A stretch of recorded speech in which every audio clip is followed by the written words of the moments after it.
Welcome to Best Served Cold, a Bald Millennials podcast, where we drink wine and talk about crime. Presented to you by Tama J and Laura Lees.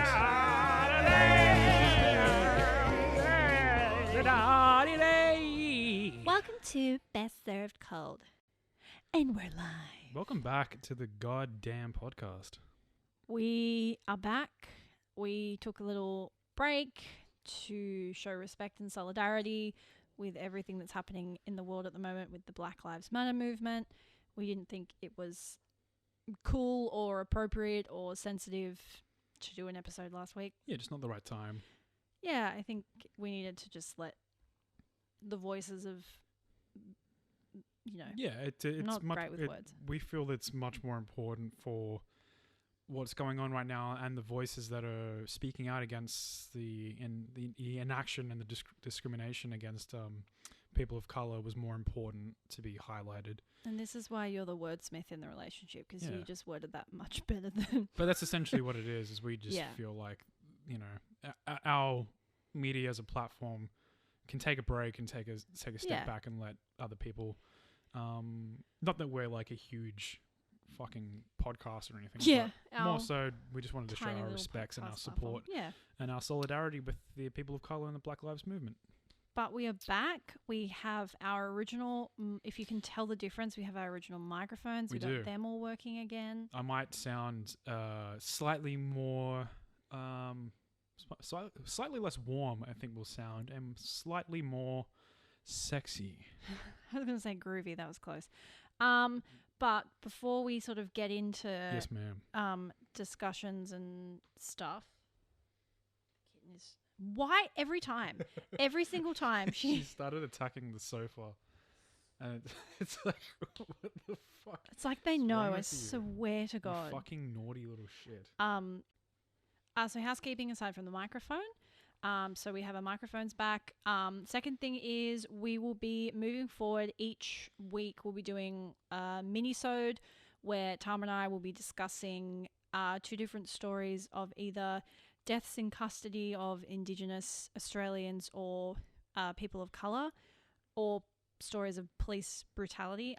So these little mini episodes are going to be a bit different from these ones because we're not trying to make it about entertaining people or being funny, or it's more so like a mini episode where we're literally going to present the facts of a case, because I find in my personal experience, especially in Australia, they are topics that are so lightly covered in the media. For instance, the story I'm going to be discussing in this week's mini episode only occurred in 2017, and I can't recall ever hearing about it in the news. Yeah, so, exactly. And that's kind of the importance of this whole mini-series. Going forward, these mini-series will just kind of be not only us educating ourselves in what's going on in not only Australia but America and all around the world, but hopefully informing others and educating others of what's going on, because it's like what you said, it's something that's not very highlighted very often or discussed outside of these communities that it's happening to. Yeah, and obviously, so we, Tama and I, are still learning and educating ourselves. So after this week's mini-sode, which I'm thinking will probably launch on a Wednesday, because that's kind of the halfway point between normal episodes. If you have a listen and you have any feedback or anything you think we can do better, please feel free to send it our way, because as I said, we're still learning, still educating ourselves. We just want to do our part, as small as that may be, with our little platform we have. I think the biggest thing that we've taken from this not this experience, but everything that's going on, is how uninformed, not only not just us specifically, but I think Australia and people who don't regard themselves as, or who don't identify as Aboriginal or Torres Strait Islander Australians, how ignorant we are of what's sort of going on. It's not really something that's taught in schools either. Very barely. Like, I mean, I remember distinctively watching the rabbit-proof fence at school, and that's that was like my only that's like education. The only thing you really are ever told. And I mean, I think it's in part it's to do with the population disparity between Aboriginal Australians and the rest of Australia is that their culture and just everything about them is kind of squandered compared to everything else we learn about. Yeah. And it's just unfortunate. not something it's sadly really not something that's taught. No. And I've which talked is- about it yeah. before, but with my family culture going back to Maori culture in New Zealand, it's something that's celebrated and really highly regarded in New Zealand, and it's just one of the many things that I think New Zealand is kind of a bit more Kicking advanced our and ass progressive at? in. Yeah, and I Yeah. mean it's not perfect. There's definitely a lot of issues that they're still Yeah. fighting for, and it's something that I'm also learning about as well with my culture in New Zealand, but something I'm also very proud of and very passionate about. So I can only imagine just the levels of importance Disrespect. and just the importance that the Aboriginal community is feeling and bringing these topics up and discussing them, and not only them, but in America, the people of color in America, African Americans, it's a huge fucking thing. Yeah. It's a topic I don't even really know where to start Yeah, with it's discussing it, just to be honest. so And there's not really any like good way to like segue out of it. I suppose just if you are interested in learning more and wanting to be a part of the right side of the or just the better part of history, then we have an episode coming out, like Laura said. Feel free to listen to it. Give us your thoughts. We'll have links to Places you can donate in the show notes. donations you can Yep.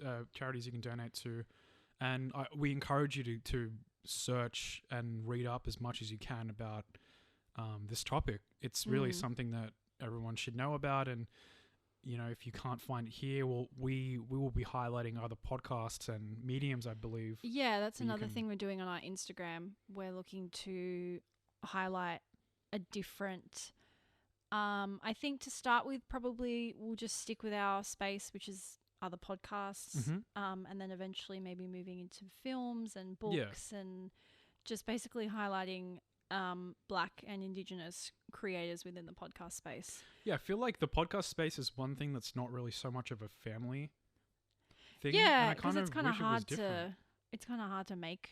There's not really like a community space for podcasters. I kind of wish there was, and I feel that would be cool. That'd be nice, and I Patent think, pending. Yeah, like whatever we can do to help make that happen, and RuPaul is listening intensely for any business ideas.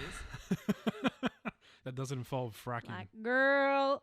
Oh, look, don't even get me. RuPaul has been Controversial. so quiet over the past 2 weeks, and it's showing. Yeah, at least she's not doing a Gia gun and saying that Oh. coronavirus is a man-made Coronavirus virus. vaccine isn't real.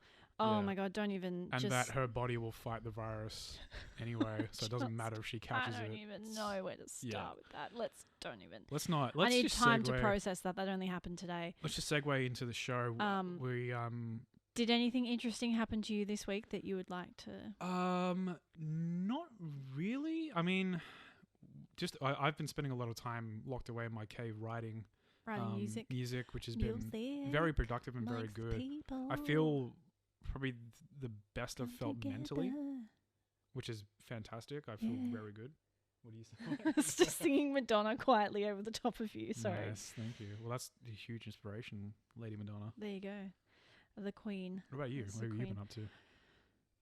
Not much. Like, just trying to adjust to going back to work after like nearly 2 months of not leaving the house, and then suddenly just going back to like 5 Thrust days back a into it. week, commuting morning and night. It was a bit of a culture shock, but it has been nice to have a bit of a routine back. I will say that. It has been quite nice. To get some exercise and stuff. I'm so excited for the gyms to reopen. Yeah, that's Holy happening shit. soon.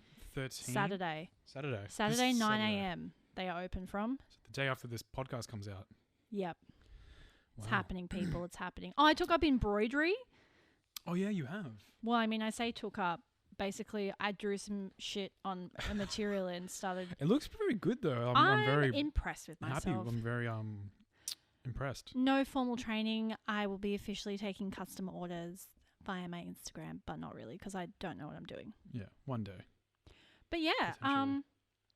I don't really have anything else to talk about. So Sick. shall we? All right. Yeah, I'll just jump into Who I my think topic. probably is actually, despite the fact that we've talked about some pretty well-known killers, I think this one is probably everyone's going to know this name. Yeah, one of the most notorious names. He's up there with you know, people like Adolf Hitler. Just one of the most notorious drug lord kingpins and mass murderers and psychopaths. Colombian drug lord Pablo Escobar is Dun, who dun, I'll be dun. talking about this week. It's a topic that's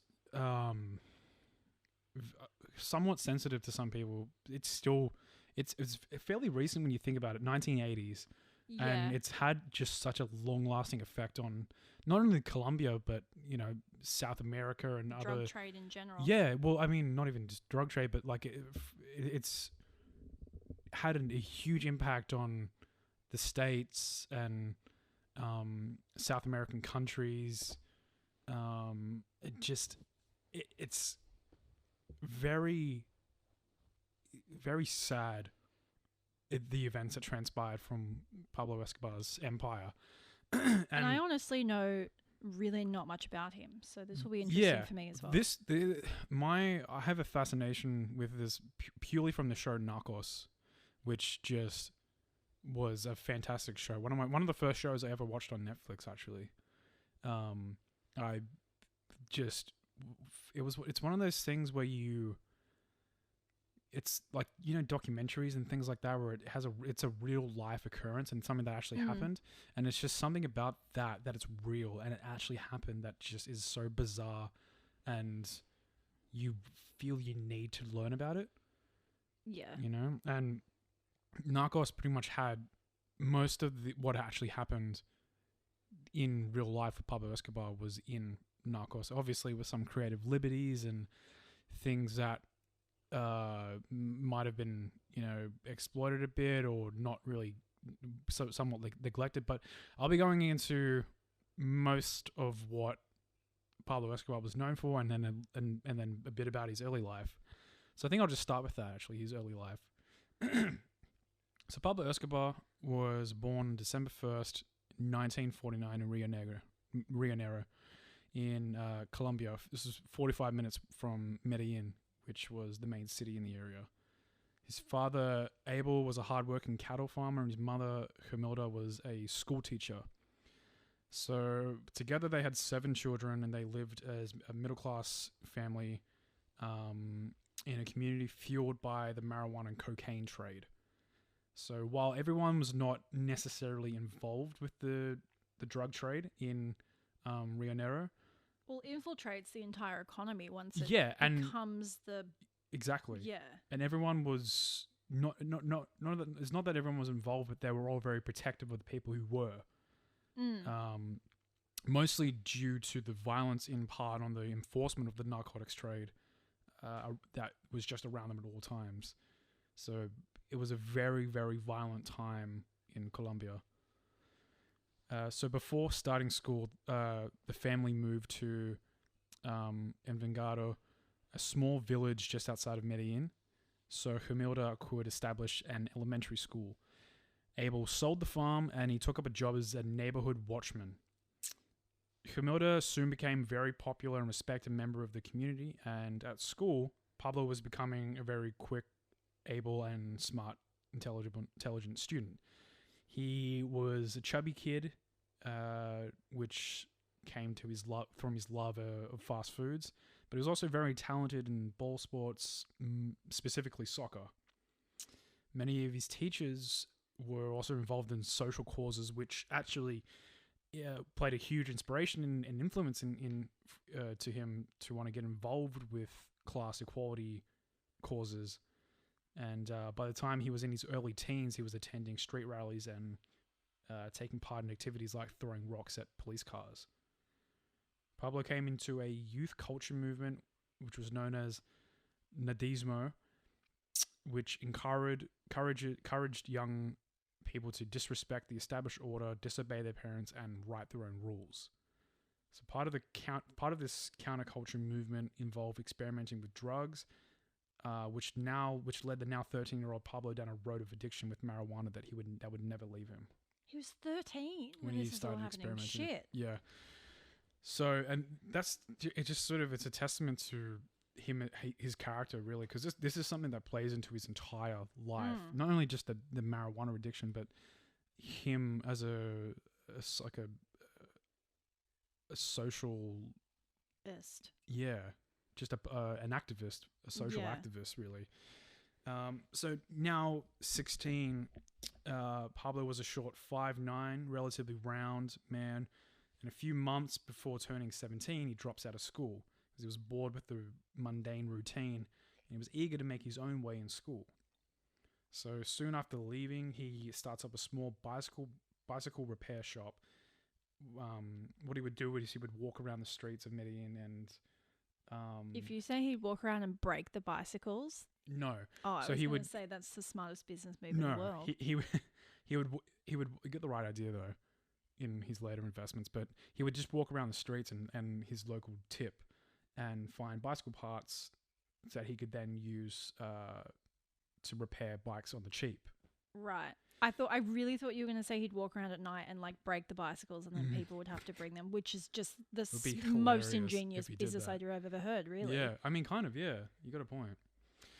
So with the money he made in his business, he bought himself a Lambretta motorcycle. Supposedly, Pablo's step into crime started with him stealing headstones from the local cemetery, sandblasting the names off, and then reselling the headstones.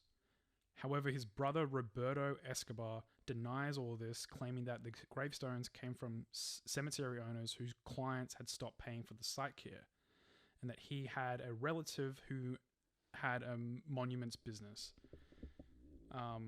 Escobar's son, who at the time was known as Juan Pablo, who's changed his name to Sebastian Marroquin, claims that his father's foray into crime began with a successful practice of selling counterfeit high school diplomas, usually counterfeiting those awarded by the Latin American Autonomous University, which Escobar actually studied at for a short period, but left without obtaining a degree.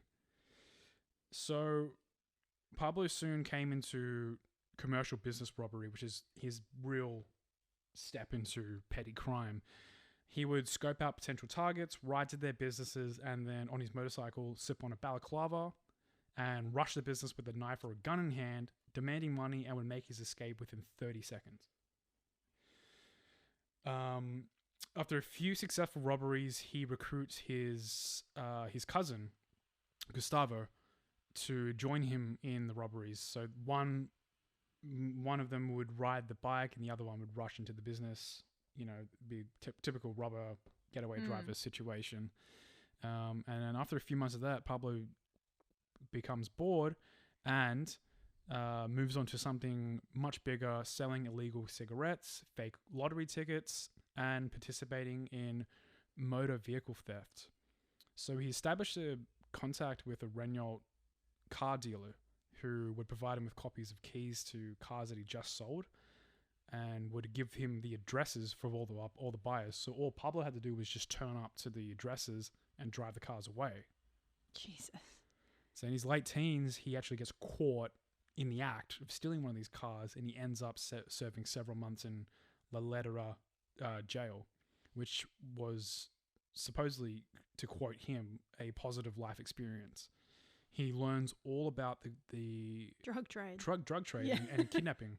So once he gets back, a nice little tertiary education. I mean, literally, school of life, like a couple months, like a university of drug trade and human trafficking. Essentially. Yeah, and that's the messed up thing. Like, I feel like the fucked up thing about the prison system, now and back then is you put these people in who are just kind of petty criminals and you put them in with hardened criminals and they just learn how to be better criminals. Yeah, exactly. When you have no actual like rehabilitation tactics. Yeah, there's no then- it's just this endless cycle of incarceration, which is a whole other topic. Yeah. Continue.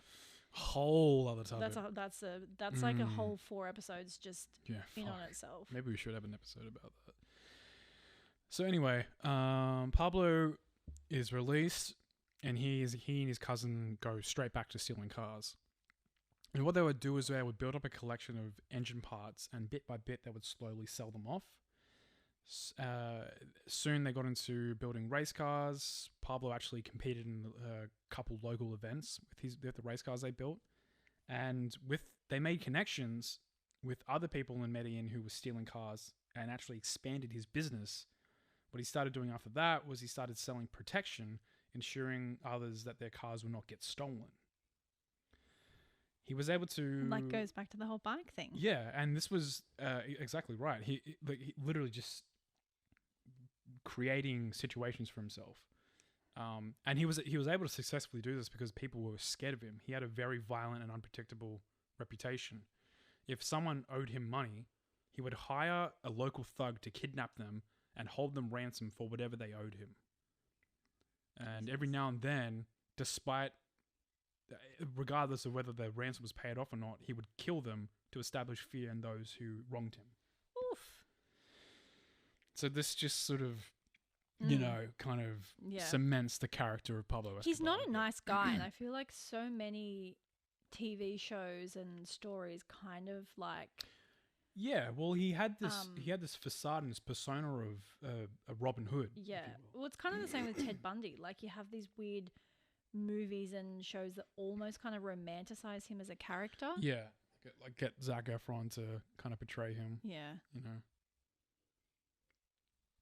Sorry, just sitting on that line. So to continue, after a few times he does this, he begins to actually specialize in kidnapping, and alongside his cousin Gustavo and his future brother-in-law, he kidnaps rich businessman Diego Echevarria, who was a very disliked man amongst the poor workers of Medellin. He and others just like him were responsible for hundreds of thousands of poor workers in Medellin being laid off. And despite Diego's family agreeing to the ransom of $50,000, he was still beaten, strangled, and dumped in a ditch. Oof. So, and this is murder's a major crime. But even after this made Pablo extremely popular amongst the common folk of Medellin. Well, yeah, because he's like wiping out... He's a Robin Hood. Yeah, the like Cruella de Vil character. This is literally someone who's responsible for thousands of unemployment people receiving unemployment, and this is something that Pablo Escobar's been through himself. He's a man of the people. He's the living embodiment of what they are. Yeah, exactly. So many viewed this murder as Pablo fighting for their social equality. Now we're moving on to 1971. Pablo Escobar is now 22 years of age. Pablo now started working for a man named Alvaro Prieto, a Medellin-based contraband dealer. So Pablo was responsible for a modest amount of drug trafficking under Alvaro, and before long decided he wanted to take more of the business for himself. So he took one of his stolen Renault 4s to Ecuador and bought 5 kilos of Peruvian cocaine paste, successfully passes through several police and military checkpoints, returns back to Medellin, and processes the cocaine. He contacts fellow criminals, the Ochoa brothers, to set up a deal to sell the cocaine to local cocaine chief Fabio Restrepo. The sale earns Pablo nearly $100,000, setting him on his path to become a high-end drug dealer. Oof. It's a lot of money. So within For 2 months... like 22-year-old? Oh, yeah.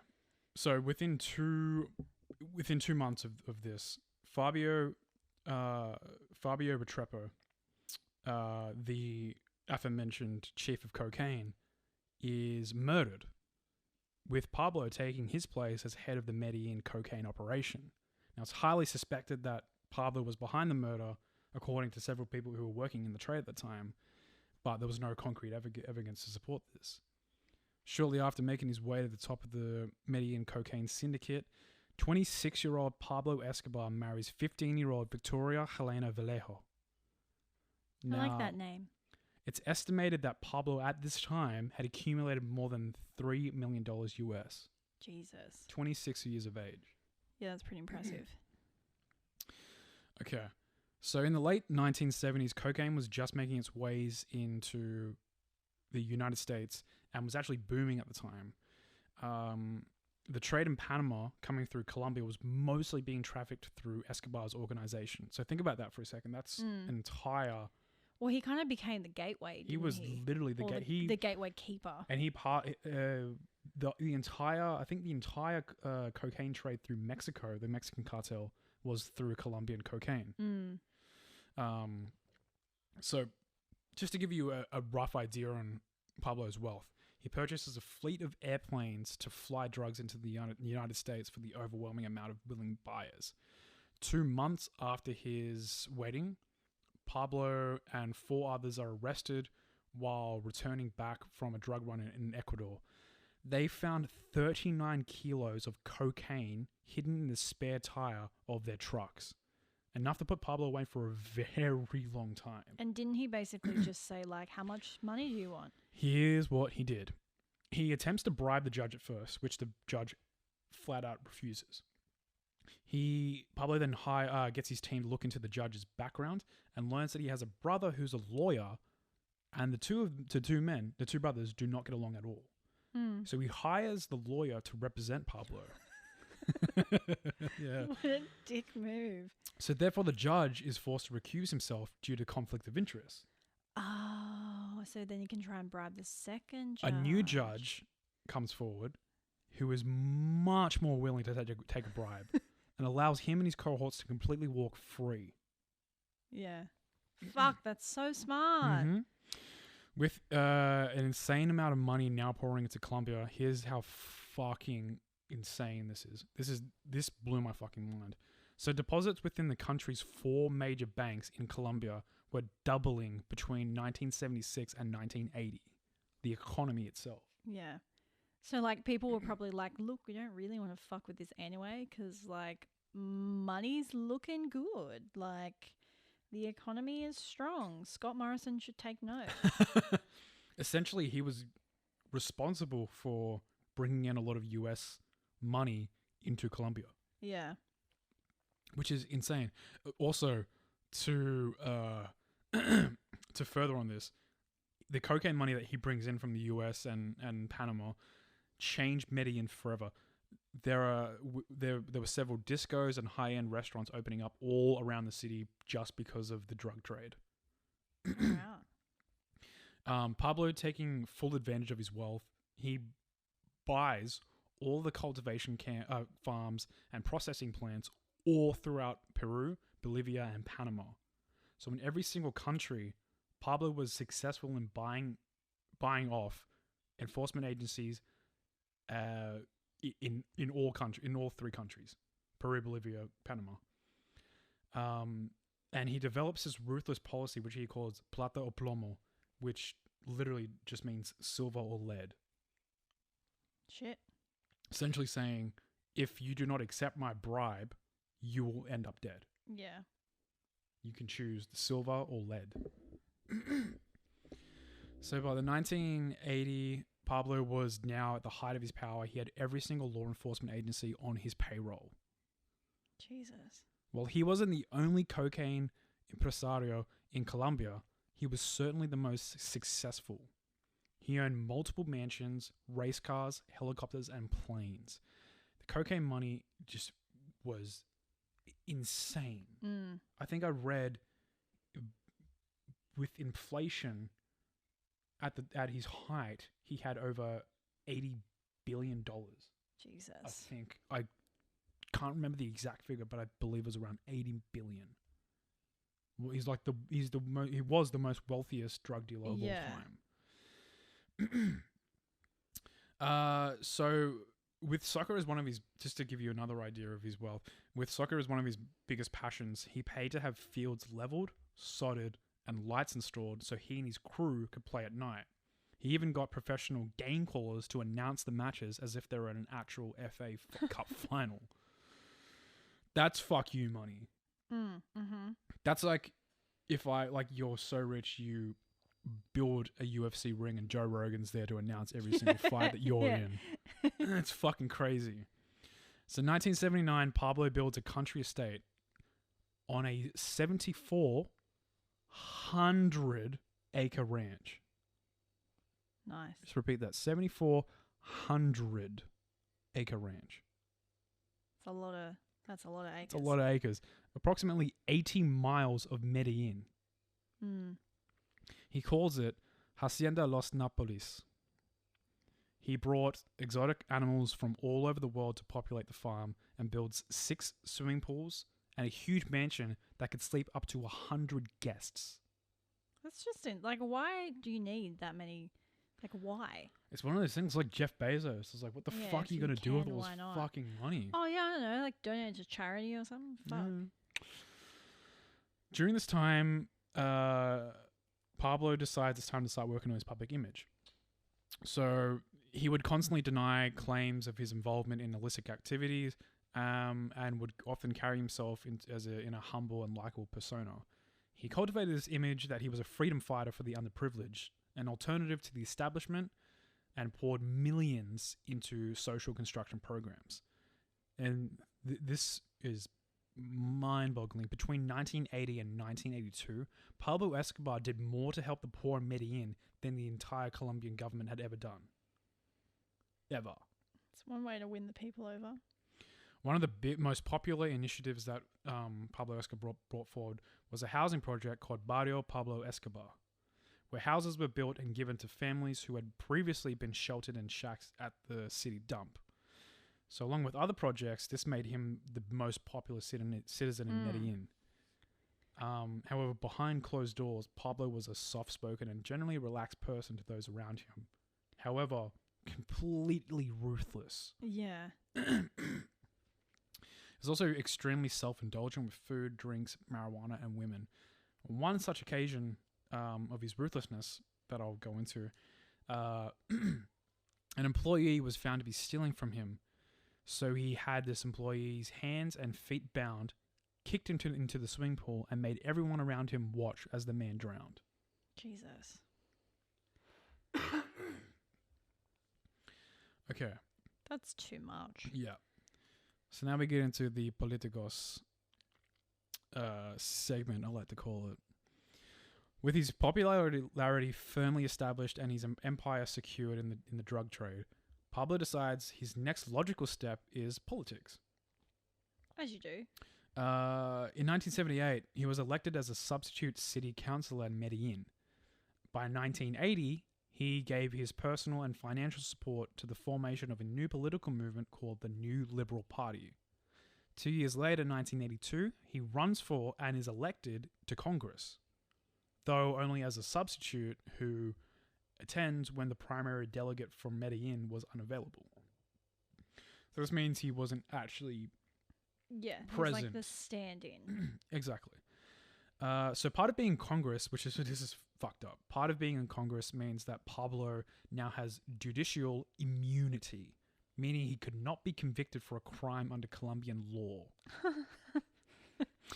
The position afforded him a diplomatic visa, which he makes a lot of use of. Let's just say that. Regularly takes his families on trips around the United States. One such trip, he purchases an $8 million mansion in Miami Beach, Florida. So now with his political standing cemented, his next acquisition was a personal army. A friend of the family was kidnapped by the M19 guerrillas, who were essentially this Marxist freedom fighter group in Colombia. Right. He creates a private militia, MAS, which I won't go into the actual Spanish name for it, but the militia's name is just called Death to Kidnappers, essentially. To hunt the rebels down and kill them and bring this woman, this friend of the family, back. So the biggest issue with his now political office, he's now more widely exposed to the general public and politicians. So the public view him as a general Robin Hood figure, but amongst the polite Colombian society, he is not welcome. They view him as what he was, a ruthless cocaine kingpin. So his first chance at actually taking a seat at Congress came in August 16th, 1983. However, he was at first refused entry for not wearing a tie. After quickly getting a hold of one, he enters the packed chamber, slumps down in his seat, and begins nervously biting his fingernails. Immediately, the chamber president stood and demanded that all of his bodyguards be removed from the chamber. Pablo agrees, his thugs leave the room, but within minutes, Justice Minister Rodrigo Lara was on his feet, defending a claim of corruption that had been brought against him. Lara pointed the finger at Pablo, and he states, Gosh, stop coughing. I'm sorry, I've got a really bad... I'm just going to... Just wet that throat with a bit of wine. With a bit of wine. With a bit of wine. Okay. Rodrigo Lara, to quote him, says, "We have a congressman who was born in a very poor area himself. Very, very poor. And afterwards, though astute business deals in bicycles and other things, appears with a gigantic fortune, with 9 planes, 3 hangars at the Medellin airport, and creates the movement Death to Kidnappers. While on the other hand, mounts charitable organizations with which he tries to bribe a needy and unprotected people. And there are investigations going on in the United States of which I cannot inform you here tonight in the House on the criminal conduct of Pablo Escobar." Pablo says nothing while in the House. He just leaves and is besieged by reporters. Breaking free, he storms off. Through his lawyer, he lets Lara know that if he doesn't present evidence of his claims within 24 hours, he will face legal action. Lara willingly obliges, and in the next few days, newspapers are swarmed with all sorts of revelations about Pablo's criminal activity. So if you think about the times, this isn't 2020. No. Things aren't appearing on your smartphone. Yeah. You know, if someone appears as a political figure in reality, can be whoever the fuck he wants to be. Yeah. It's 1980. They can make up this backstory that they want. Like, for example, Clive Palmer, like even right now, Clive Palmer, a politician, as you know, is actually really just a really wealthy businessman Yeah. who kind of bought his way into politics. And still miserably lost. And no one fucking knows that. Yeah. So this give you an idea of how little the public truly know him. This is the beginning of Pablo's decline. Okay. So Pablo was now persona non grata in political circles. So if you don't know what persona non grata means, I don't. it's a foreign person whose entering or remaining in a particular country is prohibited by that country's government within political circles. He is kicked out of the new Liberal Party, and the US Embassy revoked his diplomatic visa. Even the Catholic Church renounced their support of him. Well, that's when you know you're fucked up. Yeah. Yeah, pretty Catholic much. Church is like, look, They'll stand by Cardinal George Pell.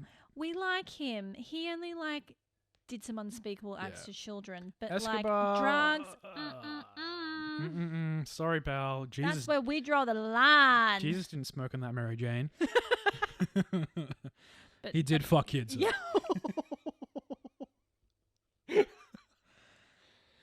Anyway.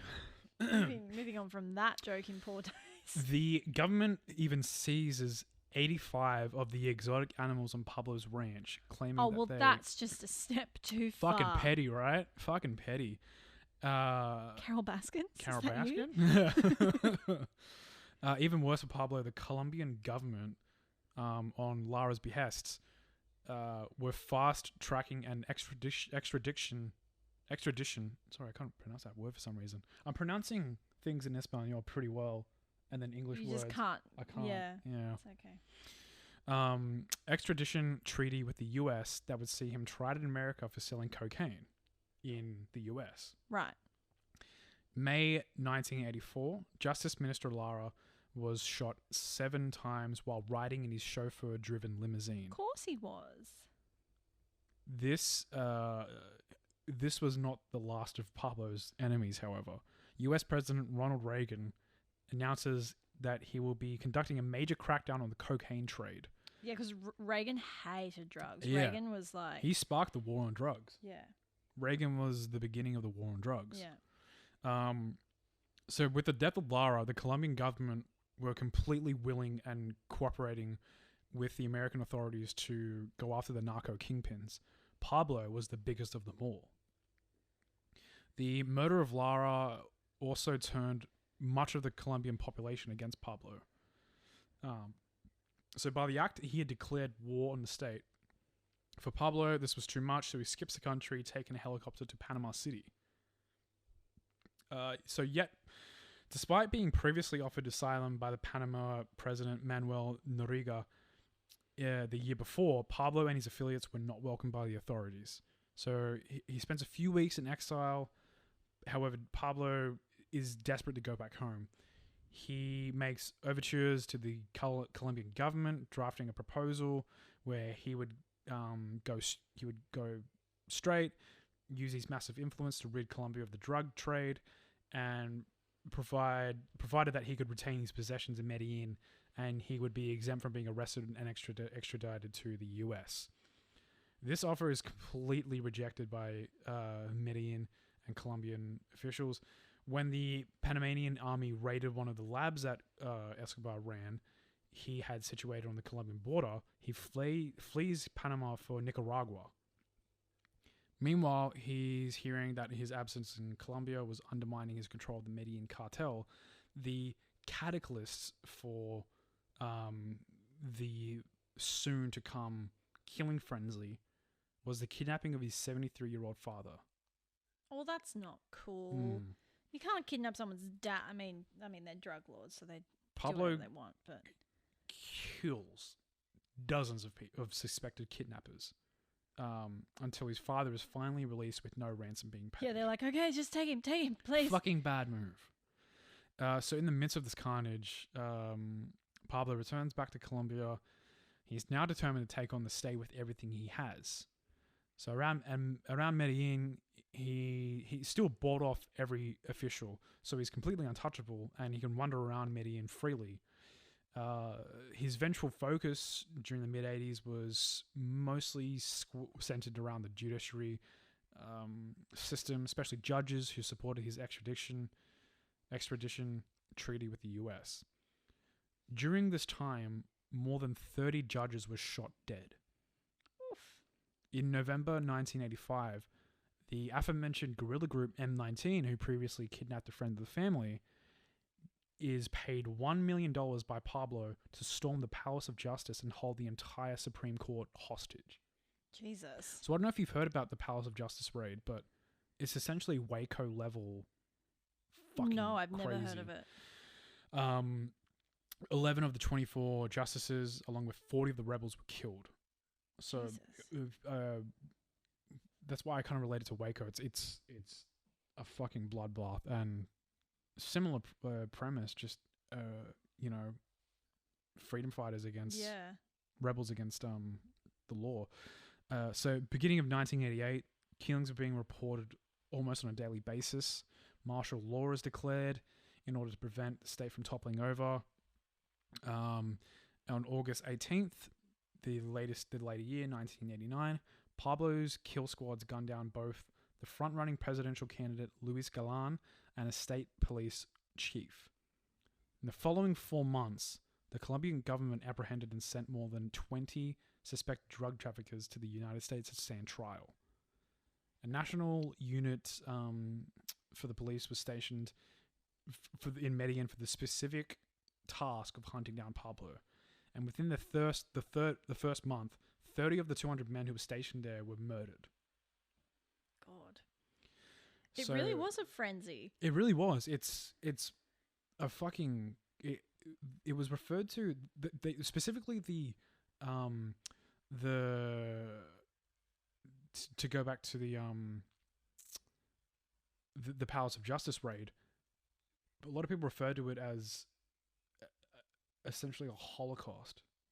Yeah. Which, I mean, I don't want to comment on that, but that's to give you an idea of how fucking terrible and terrifying these mass murders were. So Pablo is at this time successfully evading government and inflicting enormous amounts of casualties on human beings.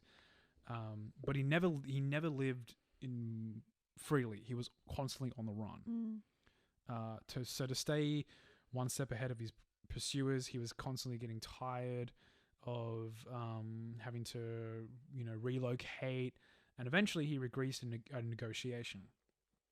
Pablo agrees to put an end to the violence and stop all criminal activity and if he hands himself in. In exchange, he demands that he has preferential treatment in a prison of his choosing and reduced settlement. The government has already revoked the extradition treaty to the US with its 1991 constitution, so he didn't have to worry about being sent to America. Pablo is arrested and tried and begins his sentence at La Catedral prison in June 1991. This wasn't just any old prison. He fucking built this prison. Oh, okay. It featured a football pitch, jacuzzi, and a bar. Right. All of the prison guards were employees of Pablo.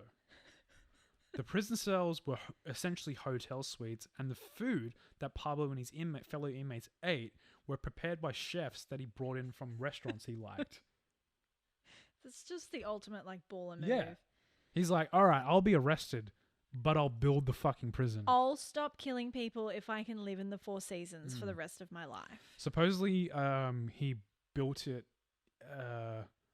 in the area he grew up in and built a house for his family not too far down the road. So they could visit. Yeah. So after a few months, accounts begin to reach official channels that Pablo is continuing the drug trade and his criminal activities come from La Catedral.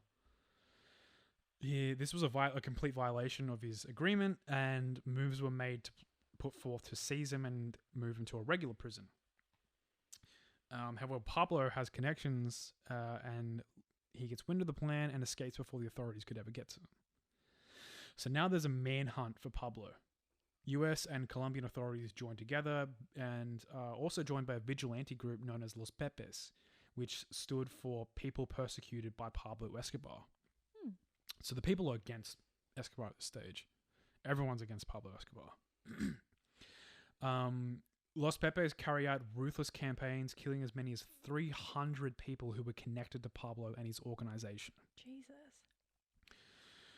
Following his escape from La Catedral, Pablo was constantly on the run, moving most of his closest associates killed, and his organization starts falling apart.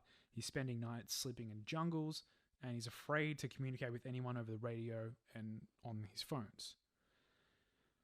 So to bring this whole thing to a conclusion, December 2nd, 1993, which incidentally I think was a day after his birthday. Cute. Members of the Colombian search block team in the barrio of Los Olivos in Medellin track him down via radio intercepts. The search block team smashed through a heavy steel door with a sledgehammer, whereupon 6 of them rushed the house. It was then they started shooting. In the house, Pablo was with his most loyal bodyguard, known as Limon. They both bolted from the front room, made their way up to the roof. The 6 search block members, along with others outside, poured a massive barrage of gunfire on their targets. Limon is hit several times in the back and topples down on the ground, dies. Pablo goes down. He's struck several times in the leg and torso, but the fatal gunshot wound was penetrated into his skull. Upon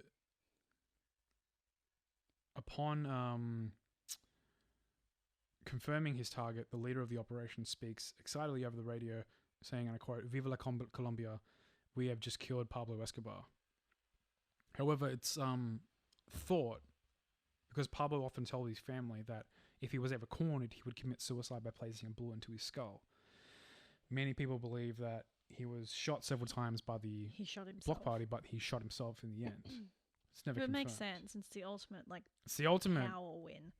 escape from the Colombian authorities. Mm. And thus ends the life of Pablo Escobar. Pablo Escobar has 2 children alive to this day. One is a successful Colombian architect. Did he leave behind, like, a fortune, or was all his money Oh, yeah. gone? No, Like, but was, like, it was could his family seized. keep it? Because... It was... So, he had so much money, he had to bury it because he couldn't store it in banks or Right. anywhere. So, it's thought that a lot of his wealth was lost. Some finding it, some being received by the authorities. Yeah. Obviously, they seized all of his assets. But to answer your question, his family didn't accumulate the wealth. Right. Okay. I'm just curious, Yeah. like...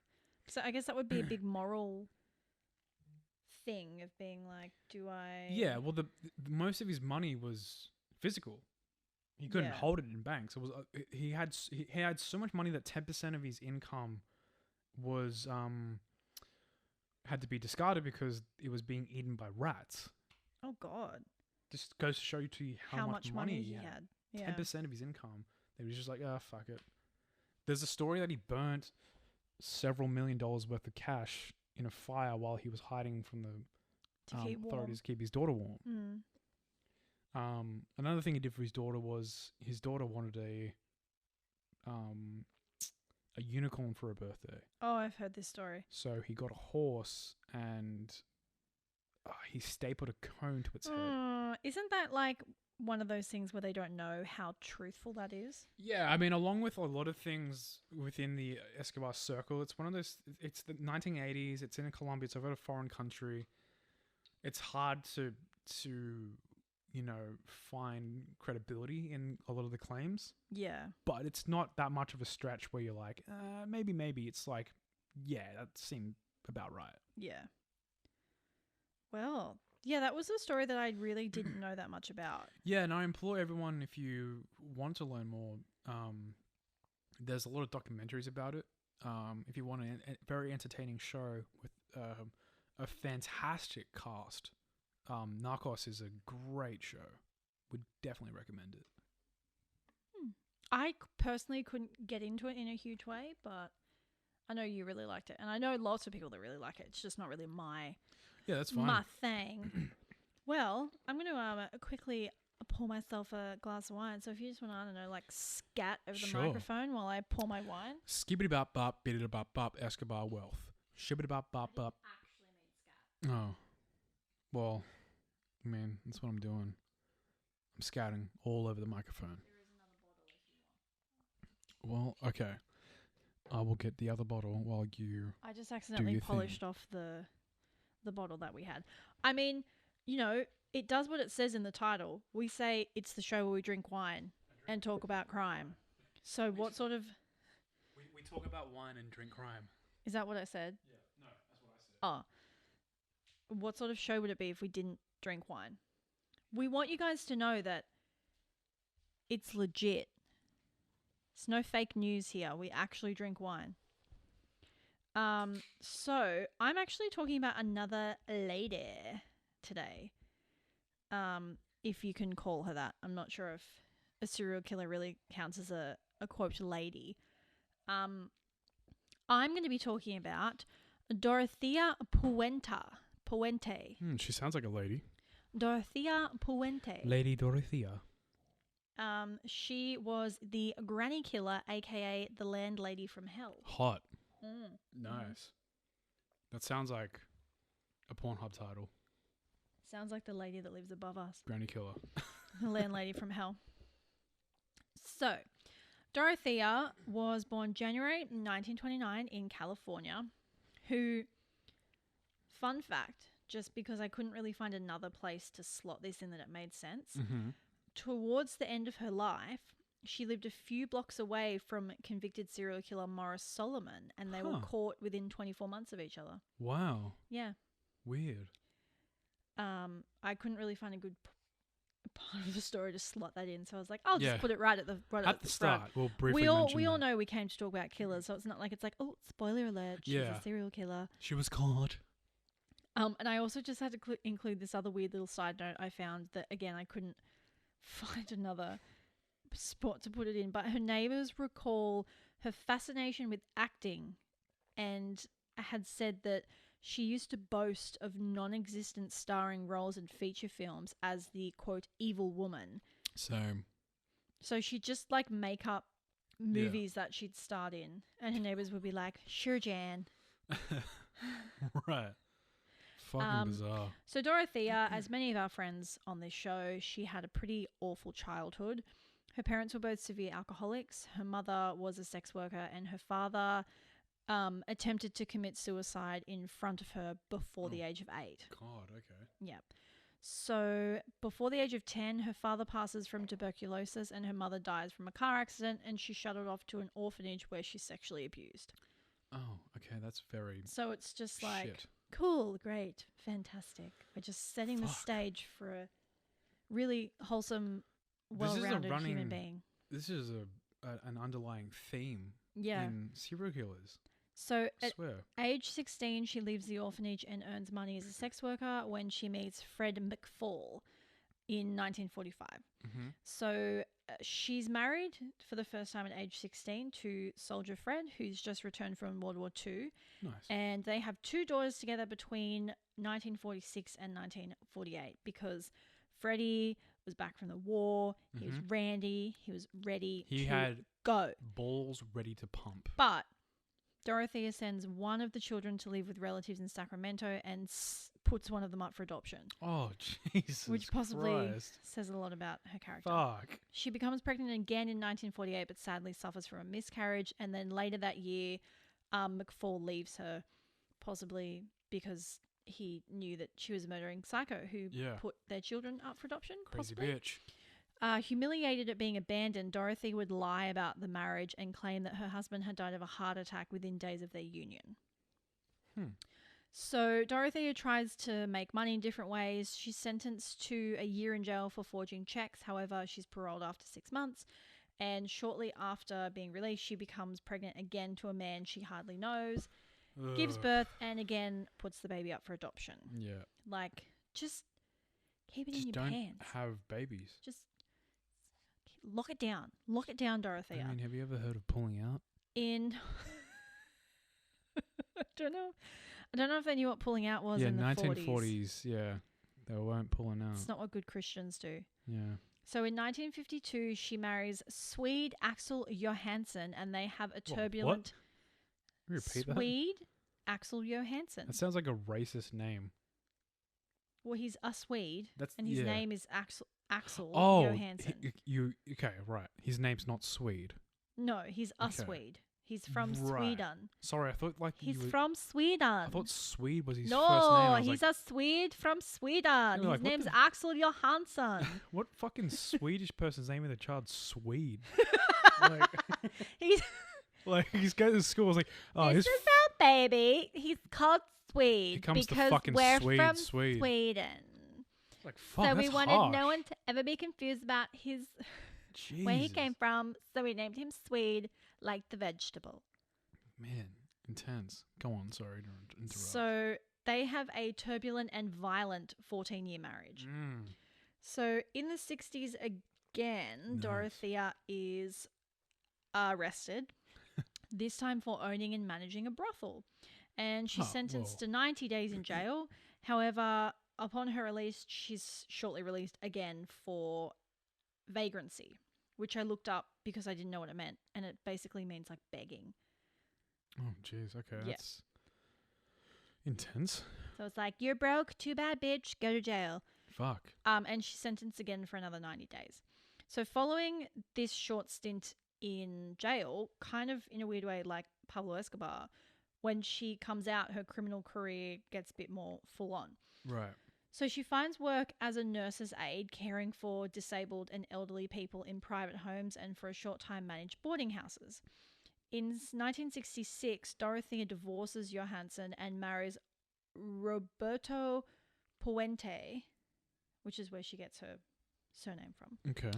A man who is 19 years younger than her, who lives in Mexico City. Fuck yeah. The marriage only lasts for 2 years, and shortly after it ends, she takes over his 3-story, 16-room care house, it was called, or a boarding house. Okay. In F Street. In 76, she gets married again, this time to Pedro Montalvo, who, like her father, is a violent alcoholic, and the marriage only lasts for a few months. There you go. Dorothea would spend her time in local bars looking for older men who were receiving benefits from the government, and she'd forge their signatures and steal their money. She's caught and tried with 34 counts of treasury fraud, but only given probation, which is like begging. She's been in prison twice. Begging, you get 90 days in prison. Yeah. 34 counts of treasury fraud. They're like, well, just like, how dare you make the country look bad? Just don't do it again, maybe. Fucking hell, man. It's just like the more stories of these I read, the more I'm like, the fucking justice system is. It's just there's no justice in the justice system. The judicial system. So Dorothy's reputation at the boarding house she owns is mixed. So some tenants complain that she's stingy, refuses to give them their mail or their money, while others praise her for her home cooked meals and her kindness. So a little bit of this, a little bit of that. Okay. However, shortly after Dorothea begins renting out space in her home, the murders begin. So Dorothea is known to neighbours as being a bit anal retentive when it comes to her lawn. And one neighbour told reporters that if you walked on it, she'd, quote, she'd cuss at them in a language that would make a sailor blush. Fucking hell. That is the most boomer thing I think I've heard in my life. Well, Make yeah. a sailor in a language that make boomers blush. I'm picturing like a nice southern lady, like she'd cuss at them in a language that would make a sailor blush. Now you listen here, Tammy Lee. That's what I'm God picturing don't make no junk. Oh, I love that saying though. What? God don't make God no don't make no junk. God don't make no junk. I actually do like that saying. It's a dumb saying. So in 1982, Ruth Monroe begins living with Dorothea in the upstairs apartment of the boarding house, but shortly after dies of a drug overdose of codeine and another word that started with A that I couldn't for the life of me pronounce. I did try, but I Googled it, and it's basically like painkillers, like Tylenol. I didn't write it down. Oh, okay. I literally could not. It was like anacepathephamine. Oh, one of those. It's not an abbreviated. I wasn't going to embarrass myself by trying to pronounce it, even though I just did. Phonosodaglutamate. But I looked it up. It's basically like, so she overdosed on 2 different types of painkillers, essentially. Yeah. So Dorothea tells the police that the woman was very depressed and her husband was terminally ill, and so she committed suicide. And the police just go, yeah, cool, that sounds legit. Meh. Sounds about right. Yeah, sure. meh. Weeks after this death, one of the tenant's 74-year-old pensioner, Malcolm Mackenzie, complains to the police that Dorothea is drugging him and stealing from him. Police come and she's actually convicted of 3 charges of theft in 1982 and sentenced to 5 years in jail. The big 5 years. Now this part is kind of important. So while in jail, she begins corresponding with 77-year-old retiree Everson Gilmouth. He just sounds lovely from that name. Gilmouth. And in 1985, when she's released, Everson is waiting for her with open arms in his red 1980 Ford pickup truck. Nice. And they're soon planning a wedding. Lovely. So shortly after her release from prison, Dorothea hires Ishmael Flores, and I'm so sorry if I'm pronouncing these names incorrectly, Ishmael Flores to help install some wood paneling in her apartment. In exchange for his work, guess what she pays him? How much? No. You need to guess what she pays him. I'm going to say $200. So she pays him $800 and a nice red 1980 Ford pickup truck. Oh, in great condition which Dorothea says belongs to her boyfriend who lives in LA and no longer needs it. Don't mind the old man smell. Shortly after this job, and this whole next section kind of cracked me up because later on you find out that Ishmael is actually charged but released because there was never enough evidence. So whether or not he was genuinely just didn't know or if Boy was just playing dumb.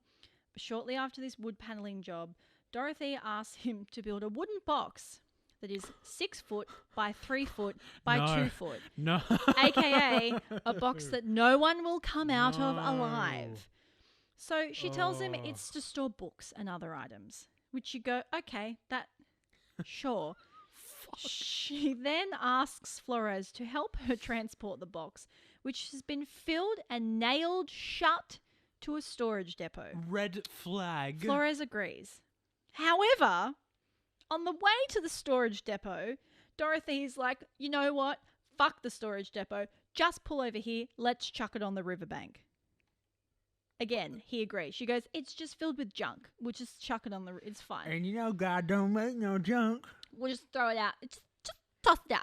Just toss it out. Fine. Unreal. Just filled with junk. Don't even worry about it. It's a coffin, but don't even worry about it. I don't need these books. So, Books. on January 1st, 1986, happy fucking New Year, fishermen spot the box on the riverbank and they call police, and inside police find the terribly decomposed body of Everson Gilmouth. Oh, Jesus. They don't actually, however, identify the body till 3 years later due to how decomposed the body is. Oh, fuck. Yeah. So, in that time frame, Dorothea continues to collect his pension, even writing letters to his family explaining that he hasn't been in contact because he's been, quote, quite ill. Just like, it's like the most ill you can be. I'm sorry, I haven't been in contact. I've been quite ill. Rather ill. Do not come to visit me. I've I am been ill. quite ill. Do know my red Ford pickup is in good condition. Have you seen my 1980 red Ford pickup truck? It's quite nice. If you would like to send donations, please send them to this address. So, in 1986, Puente approaches a social worker called Peggy Nickerson with an offer of quality lodgings for elderly persons on fixed incomes. Referring to Puente as, quote, the best the system had to offer, which just is such a... No, but it's also such a sad commentary on what elderly and disabled people had. Like, you're a social worker, a strange woman comes up to you and says, I've got a boarding house. How about you just shuttle some of the old people into my home? And she's like, yeah, cool, that sounds good. The best the system had to offer. Nickerson sends her 19 clients over the next 2 years. And this is an exact quote from the article I read. Growing concerned when some of them dropped out of sight. Just like... I know they're old, but I haven't seen any of them for quite some time. Growing concerned. Not like, hey, like, I've given you 19 clients and like 15 of them have disappeared off the face of the fucking planet. Like, growing concerned. Hey, whatever happened to the 15 people that I've sent to you? Dorothy's like, have you seen my new red Ford pickup truck? I don't know, but would you be able to help me dump some books into the river?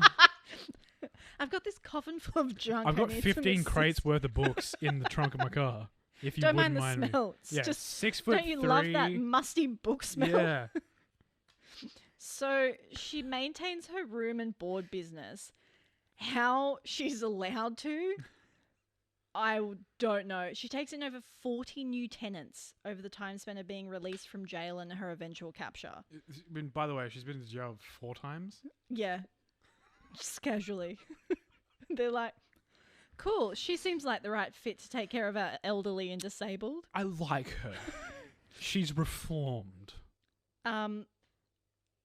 Yeah, she mainly accepts elderly and disabled tenants, and she's popular with local social workers because she's known for accepting tough cases, which is just the same thing as Ed Gein being a fucking babysitter. Yeah. like, no one thought. Just because they can doesn't mean they should. So during this time, parole agents visit Dorothea at her boarding house, who had been ordered to stay away from the elderly and refrain from handling government checks, 15 checks are made and nothing is ever noted as being a violation. So she's essentially just quietly killing old people and her boyfriend, taking their money. And suspicion is only first properly aroused when neighbours notice a local homeless alcoholic known as Chief digging in the basement and carting soil and rubbish away in a wheelbarrow. Dorothea has stated that she's adopted Chief and has basically made him her personal handyman. After noticing him carting shit from the basement, they also noticed that a garage that was in the backyard is torn down and there's a fresh concrete slab that's been installed. And shortly after, Chief disappears. Oh, fuck.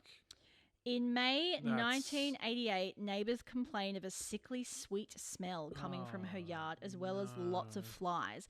Dorothea blames it on fish emulsion, the sewer backing up, and rats dying beneath her floorboards. So keep in mind, we're talking about a next door neighbour house, and you can smell from like decomposing bodies. And where was this again? This is in the States, right? Yeah, in the United States, yeah. So these are houses that are like decently spread apart. Well, the boarding house is a 3-story boarding house, so I would assume, and they had a garage in the backyard, so it's like not on top of each other. It's like suburbia. Fucking hell. And you can smell, and she's like, oh, it's just the rats dying beneath my floorboards. I think it's to do with fish. And the sweet southern lady's like, well, doesn't seem to add up, but I don't want her to cuss at me in a language that would make a sailor blush. She said heck to me once, and...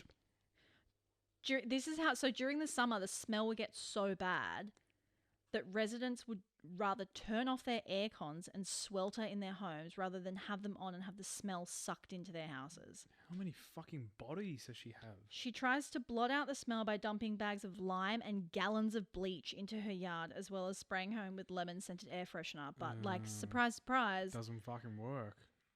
You can't just cover up decomposing bodies with a bit of Glade.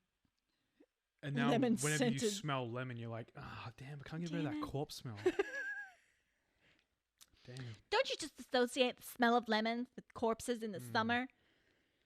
So on November 7th, 1988, police come to the house regarding the disappearance of one of Peggy Nickerson's clients, Alberto Montoya, who was developmentally disabled with schizophrenia. Oh, poor guy. Dorothea says he's taken a trip to Mexico. What the fuck? That's the one thing he's not supposed to do. He's given to you for the one purpose of you not letting him leave. They're just like, he wanted some sun. He wanted to go to Mexico, so I let him. I felt a schizophrenic should be by himself in a city he is not familiar with. His name's Alberto. Like, he's going back to his hometown. He's going back home. He's from not Mexico. He's taking a trip to Mexico. He is not from Mexico. And police are briefly satisfied with this. What? They don't come back till like 5 days later. They're like the man with schizophrenia who you are the now sole caretaker of has taken a trip to Mexico by himself, and they're satisfied with it. Yeah, they're like, cool, sounds right. Yeah. You know what? He sounds Mexican, so they're like, God don't make no joke. Okay. Okay. That's what I imagine the police actually did. Let's wrap this shit up. We got bowling to go to. They're like, we don't fucking care. They don't. They fucking don't. So police are briefly satisfied with this. However, they turn up 5 days later with shovels. Thank God. Okay. So after noticing disturbed soil on the property, police start digging, where over the space of a couple of days, they uncover a total of 7 bodies. The first being tenant Leona Carpenter, who was 78. Oh, Jesus. 2 more bodies are discovered that day, and by the 14th, there are a total of 7. Wow. And this part fucking cracks me up as well. Just goes to show how far police are willing to just like let a white woman. So meanwhile, while they're digging, they've just dug up a body on this woman's property. She goes, do you mind if I just duck down to the hotel and grab a cup of coffee? And they go, Sure. Yeah, nah. Sure thing, Dorothea. Can you grab me a flat white while you're down there? What the She doesn't. fuck? Surprise, surprise. She doesn't go grab a cup of coffee. She flees to LA, where she befriends another elderly pensioner. Oh. This time it's 59-year-old carpenter No. Charles Wilgus. He's been quoted directly as saying that he was, I'm going to try and do a American accent. He was nursing a mid-afternoon beer when an elegant stranger in a bright red overcoat sits next to me. It's our friend Dorothea. She introduces herself as Donna Johansson, Ooh, sultry. a grieving widow from Sacramento. She laments that the cab driver that brought her here has made off with her suitcases and her shoes are broken. So he actually takes her to a cobbler and pays to get her shoes fixed. Simp. Shortly after, Dorothea starts talking about asking him how much his social security checks are, which he says at the time she seems nice, didn't seem nosy. I was like, okay, you do you, boo. Yeah. And then she starts saying what a good cook she is and what a good wife she is and that they should move in together. And he's like, maybe let's just pump the brakes on this. Yeah. He thankfully goes home alone and that evening turns on the news and sees her and her fucking death house Ooh. and calls the police. And at 10:40 p.m., police surrounds the motel Dorothy is staying at and arrest her. So while all this is happening, police say that they're getting a large number of calls from relatives of people who've stayed at the house. So obviously it's a body's turned up. No one's been charged yet, but like the media knows it's a bit of a circus. Mm-hmm. So as many as 25 former tenants have gone missing. And at the time, the 7 bodies were unable to be identified. Fuck. With at least one body having been decapitated with the feet and hands removed to prevent my identification. This body is later identified as Betty Palmer and her missing body parts have never been found. So they still to this day don't know what happened to her head, feet and hands. They're just gone. Hell. So Puente was charged with a total of 9 murders, her boyfriend Everson Gilmouth and 8 tenants who lived at the boarding house. Ruth Monroe, Leona Carpenter, Alvaro Gonzalez Montoya, Dorothy Miller, Benjamin Fink, James Gallup, Vera Faye Martin and Betty Palmer. It's alleged that she would use a cocktail of tranquilizers and sleeping pills that her psychiatrist had prescribed. She'd knock out her tenants and then easily strangle them in their sleep and then hire convicts to dig the holes in her yard. What? So basically her thing was she'd intercept their mail. So they were all elderly or disabled people that were receiving checks from and the many government, of them were complaining about her stealing stealing their mail. mail. So she would intercept their mail before they got it, take all the money, give them a shit. little bit and keep the rest and say that it was for, quote, the board for them staying. Just a side note, is what most retirement homes are doing nowadays to poor pensioners. Yeah. Not probably, it's literally what they're doing. So Dorothea is finally tried 5 years later with over 135 witnesses testifying for prosecutor John O'Mara. The defense tried to call witnesses to show that Dorothea had a generous and caring side, as well as mental health experts testified that her abusive upbringing and had motivated her to help the less fortunate, but at the same time they agreed that she had an evil side brought on by the stress of caring for her down and out tenants. Fuck off. O'Mara's closing argument focused on Dorothea's, act of murder. This is a direct quote from the prosecutor O'Mara. Does anyone become responsible for their conduct in this world? These people were human beings. They had a right to live. They did not have a lot of possessions, no houses, no cars, only their social security checks and their lives. She took it all. Death is the only appropriate penalty. Mm-hmm. The jury deliberated for over a month.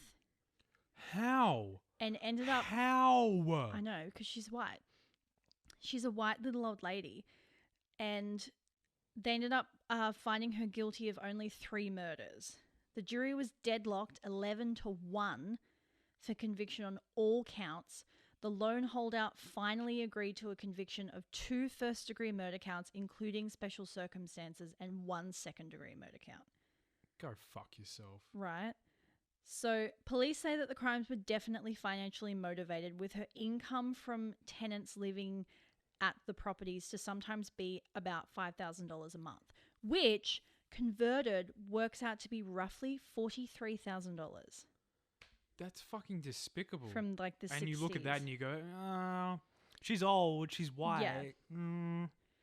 So, Go and fuck because like yourself. mainly they were like elderly or disabled people, like they didn't really like understand what was going on. What the fuck? So in 2011, Dorothea died of natural causes at the age of 82 in jail. Good riddance. Witnesses say till the day of her death, she proclaimed her innocence, arguing everyone found in her yard had died of natural causes. So the cops show up and they're like, ma'am, we found 7 bodies. And Yeah. she was like, they were there when I got here. They're old. I don't know what happened. I'm just Scared? old woman. I'm motivated by the stress of housing these people. It's so hard, so I kill them. Fucking ridiculous. So before she died, I found an article where a journalist actually went to the jail a few years before she died and interviewed her. Like, not so much necessarily about the murders because she just said that she's not guilty. She didn't do it, yeah. So he basically like talked about her life, and I just was reading the article and I found some like interesting tidbits that I thought were like cool. So apparently she wakes up she's beloved in the prison, by the way. Like everyone loves her. They call her like Auntie Dot, Mrs. D, like they love her.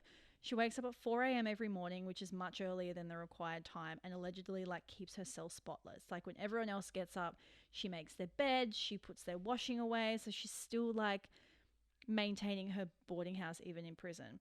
She sometimes likes to cook in her room and make tamales with tortillas, canned chili cheese, and other ingredients bought from the prison canteen with her measly $15 a month, which is gifted to her by an undisclosed charity. So she's a fan of books of John Grisham and Dan Brown, and this part I found so ironic. Some of her favourite TV shows are CSI, Criminal Minds, and Cold Case. Yeah, of course. And the most random thing I found in this interview was that she likes to wear Victoria's Secret Love Spell perfume. Right. Yeah.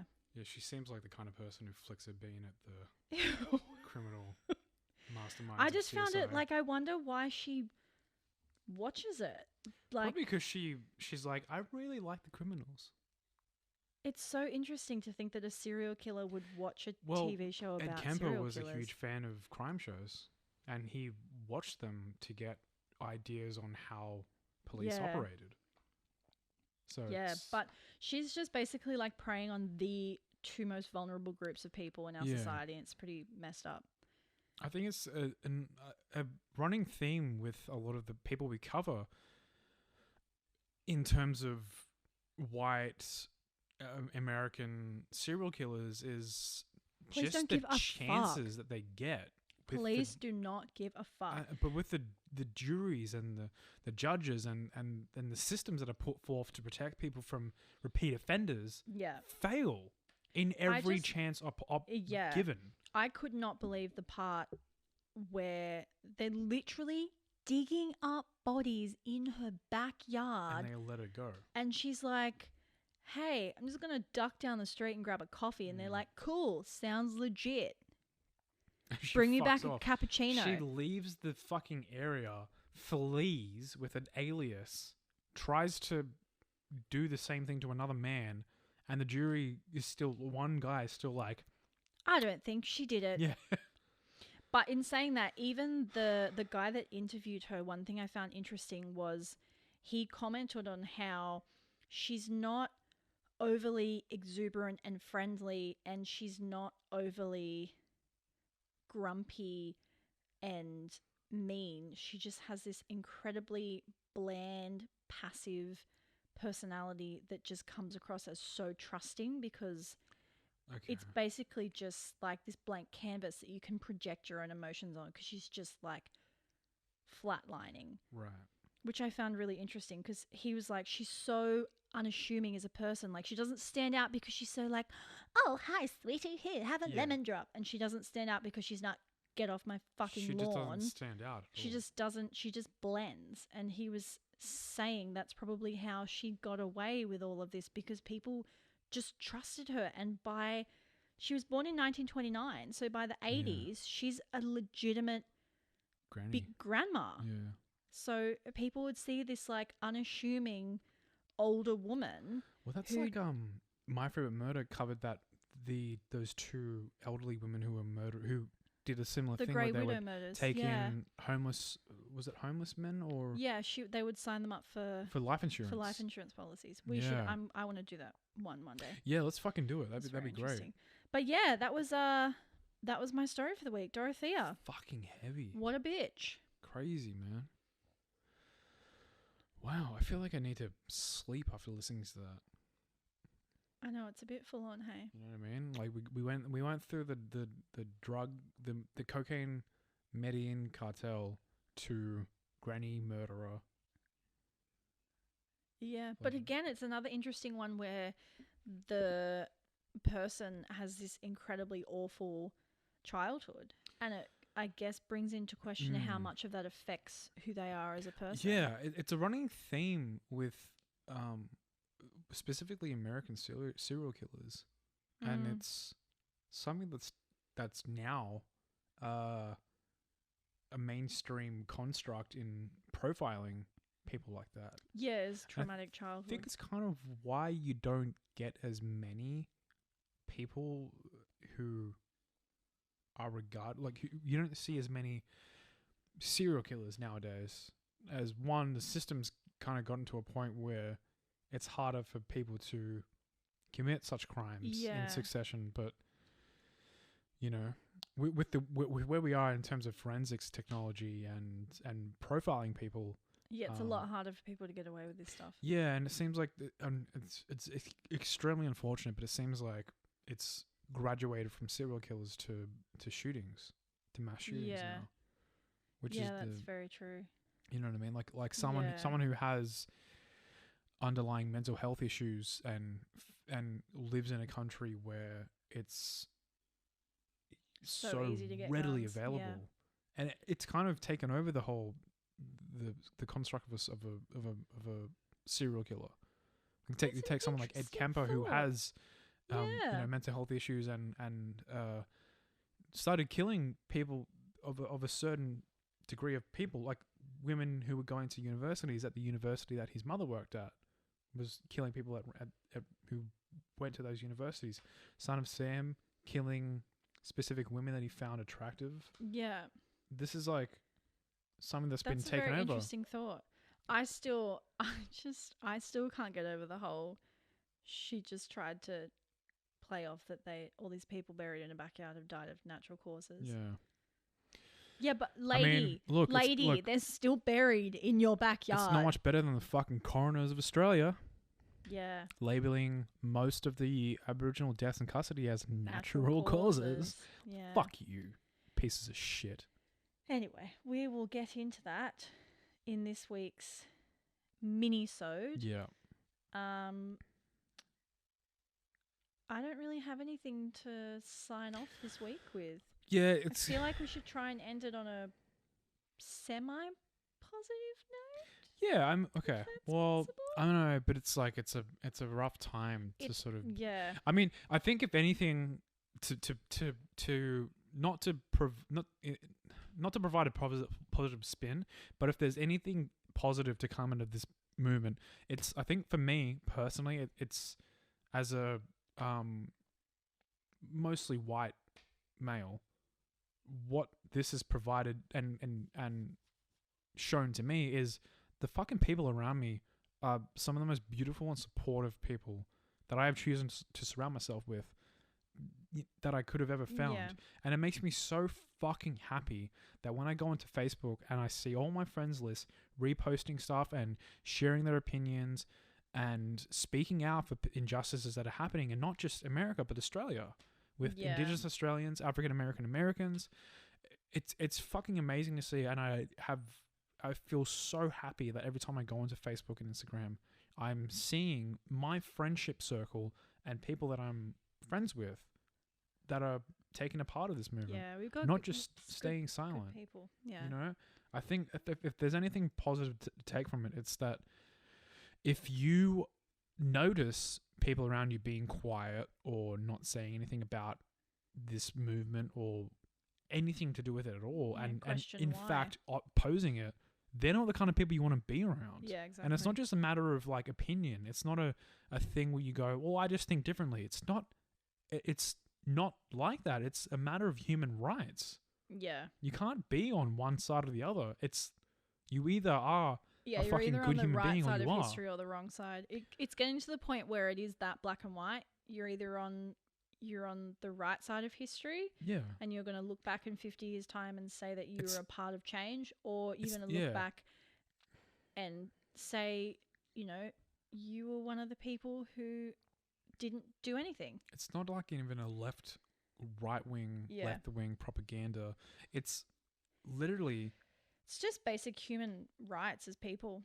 it's human beings. It's pretty straightforward, and it kind of blows my mind that people seem to be so confused about the topic. But anyway, we do what we can do, I guess. Yeah, and like if you have people around you who are, if you are not too familiar on the topic, we implore you to research more into, look more into it, and reach out to those people around you who are speaking out about it and are well informed about it and researching into it and looking into it, because you being quiet about it and not saying anything about it, not to point the finger at you, but like that's almost as bad as just not Yeah. as being on the wrong side of it. Silence is violence. It is. And Mm. you really should, at the very least, stand with your friends who are taking Yeah. the time to call to action, to actually do something about it. Yeah. But that being said, yeah. Thank you very much for tuning in this week. Yeah. It's This nice to have been re-recording Yeah. again. After keep a an eye week out off this Wednesday, I guess, for our mini-sode, but our I'm sure we'll mini-sode. be sharing more information on our socials, which is where just Best Served Cold podcast on everything but Twitter, because Twitter freaks me out. Maybe Tama can do a Twitter. Yeah. We'll see. Yeah, no one really uses Twitter until you get like really, really big. Yeah. You know what I But mean? we'll see. Maybe one day. Yeah. We'll see. Instagram and Facebook. Yeah, and Is while already you enough. if you've stuck around for this very lengthy outro, if you have any thoughts and opinions or just comments at all, please share it on Yeah. our We've Instagram. had some really lovely messages on Instagram that Yeah. genuinely warm my heart. We love to hear from It you, makes me feel special, the listeners. and I like it. And I hope that's not asking too much, but I would really love to hear from you, the listener. Take the time, take 5-10 minutes out of your day and just comment on something on our Instagram or just on our Facebook and message us. That'd be awesome. We would love that. We would That would be absolutely very love cool. that. And it would go a long way, and it would really make our day if you would give us your thoughts. But on that note, let's wrap this up, because Yeah. this is probably, I reckon this has been one of our longest episodes, to be This honest. has. We've rambled a little bit. Yeah, we'll wrap it up now. So Thank you for guys. listening. Yeah, thank you so much. We love you all to bits. We'll see you next week, and Bye. bye.